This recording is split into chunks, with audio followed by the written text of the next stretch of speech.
Hey Sean, how are you? I feel like, did we meet on Tallulah, Scott? We did. We did. I wasn't going to bring it Yes, up, but I've lost a lot of hair since then. I But hey, it's remember good. you. That's good. Congratulations on this film as well. Thank you. It's really wonderful. I saw it in January actually. I was lucky enough to do Sundance virtually, which is one of the positives, I guess, out of COVID, and really enjoyed it. In terms of your approach to the film, I mean, obviously it's a remake, what you wanted to do it in your way and tell the story that you wanted to tell. How quickly did you settle on the way you wanted to tell it and the people you wanted to fill the film with? Yeah, I mean, the challenge was really thinking about like what version of the story or like what would make this a real American story. And I think because I grew up in Cambridge, Massachusetts, and we would go up to Gloucester, Massachusetts every summer when I was a kid. And, Gloucester is this very working class fishing town, and there's a real split in the community. It's sort of these, fancy summer people that come in, but there's also this fishing community that's really been struggling.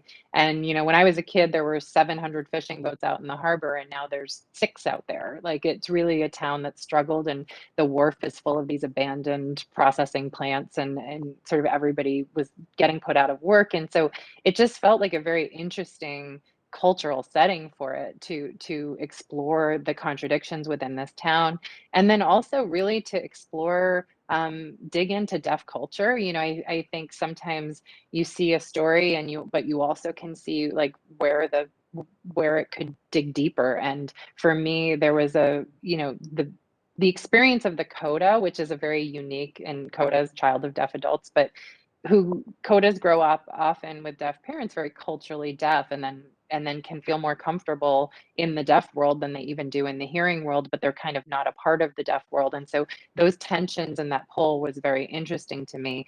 And then getting to cast deaf actors and dive into to what those particular nuances of that fishing clan and their deaf experience and their experience as working class people were losing their livelihood.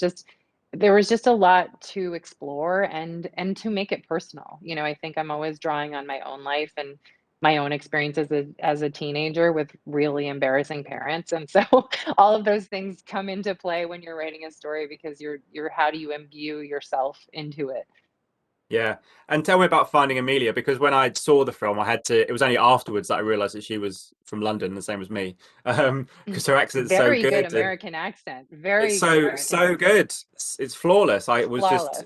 Yeah. I think it was almost the same when people realized that Christian Bale was British, even though he was Batman, Yes. regardless. But how did you find her, and what made her stand out amongst, if you saw other people for the role, what made her kind of stand out?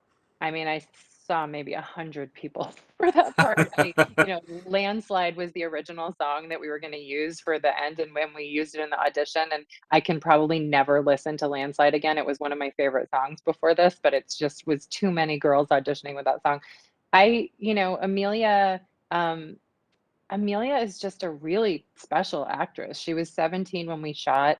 After watching audition after audition, and we were looking for someone who could sign fluently, who would sing beautifully, so that a teacher would pluck her out of a crowd and go, "You're something really special, and you have to do this." And I hate in films when someone is supposed to be incredibly talented, and you're like, "That's the painting that is supposed to be the brilliant painting," or "That's the voice that's," and she had that voice. Like when I heard Amelia sing for the first time, and she'd never taken a singing lesson, and she just had this tone to her voice that was so sweet and pure and gave me goosebumps. And so I felt like, and that with her acting, um honestly, yeah, her accent. I mean that she just captured that Gloucester teenager, that girl who's been working on a boat, and she was so game. I mean, she went out on fishing boats with Troy and Daniel in rehearsal, and they learned to fish with local fishermen. They learned how to run that boat, which is incredibly dangerous and crazy. And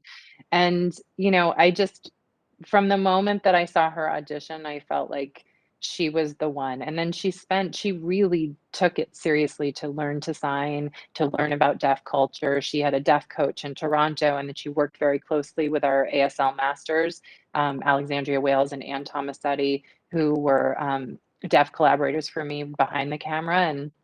And she just pushed herself, and wasn't ever satisfied until it was right. And I don't know, she's a gem. I think she's going to be a giant movie star. Yeah, absolutely. I think she is as well.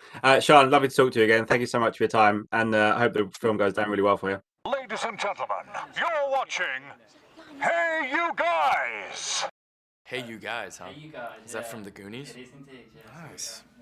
Hey,